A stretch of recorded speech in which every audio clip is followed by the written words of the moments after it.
Bonjour les amis.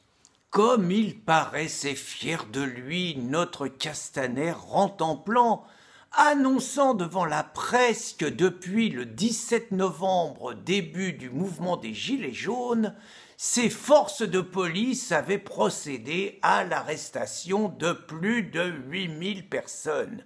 Et parmi ces 8000 personnes, Éric Drouet a été arrêté à 2 reprises et il passait au tribunal ce matin en dangereux délinquant potentiel qu'il est. Son crime, il était accusé d'avoir organisé une manifestation sans l'avoir déclarée et il avait été arrêté brutalement, chargé par les sbires de Castaner et mis en garde à vue pendant 24 heures. Le procureur a estimé que Éric Drouet méritait 1 mois de prison avec sursis parce qu'il n'avait pas déclaré ce qui était simplement un rassemblement d'une 50aine de responsables gilets jaunes de la région parisienne. Quelques jours auparavant, le boxeur d'Étinger avait lui été condamné à 1 an de prison ferme et 18 mois avec sursis pour les affrontements avec la police que l'on connaît. Je vais m'amuser à faire quelques comparaisons avec ces 2 verdicts qui ont touché des proches des Gilets jaunes. En 2005, lors des émeutes, suite à la mort de 2 jeunes gamins de 14 ans qui avaient été assez stupides pour se réfugier dans un transfo EDF, les émeutes qui avaient duré 3 semaines avaient fait 4 morts parmi la population autochtone, dont Jean-Jacques Le Chenadec, sauvagement frappé par une jeune racaille parce qu'il éteignait un feu de poubelle devant chez lui, et Jean-Claude Irvoas, massacré par des racailles parce qu'il prenait en photo un lampadaire. Nous avions eu 9000 voitures brûlées. Nous avions eu 114 bus RATP caillassés. Nous avions eu 100 véhicules de la Poste détruits.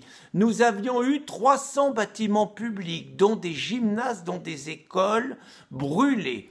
Nous n'avions eu que 4000 interpellés, 2 de moins. Aucune des manifestations qui dégénéraient systématiquement en émeute n'avait été déclarée et jamais une personne n'a été poursuivie par les forces de l'ordre. Je vais vous raconter une autre anecdote donnée par l'Institut de la justice qui va faire plaisir au boxeur Christophe d'Étinger. Le même jour où il était jugé, un homme de 19 ans, responsable de 3 cambriolages à Vénissieux, responsable de 54 antécédents judiciaires, qu'il a tous avoués, a été remis en liberté et ne passera en jugement que le 17 septembre prochain. Je vais vous donner une autre anecdote. Lors de l'affaire Théo, François Hollande, soutenu par Emmanuel Macron, s'était précipité désavouant les forces de l'ordre, s'était précipité au chevet de la racaille Théo et pour justifier ce fait avait parlé de force illégitime de l'État qui a eu cours et à la dignité d'un jeune garçon de quartier qui a été mis en cause. Ces ordures, parce qu'il n'y a pas d'autre mot, foutent une paix royale aux Black Blocs et aux Antifa qui pourrissent les actions des Gilets jaunes, agressent tous ceux qui ne sont pas d'accord avec eux, agressent les journalistes indépendants, surtout pas ceux de BFM ou ceux des chaînes publiques, et ont vandalisé une librairie dans les rues de Paris, sans oublier l'agression contre le journaliste Vincent Lapierre. Eux ne sont pas fouillés par les forces de l'ordre. Eux ne sont pas interpellés, bien qu'ils aient des matraques et autres matériels, des marteaux, pour casser et pour frapper leurs agresseurs.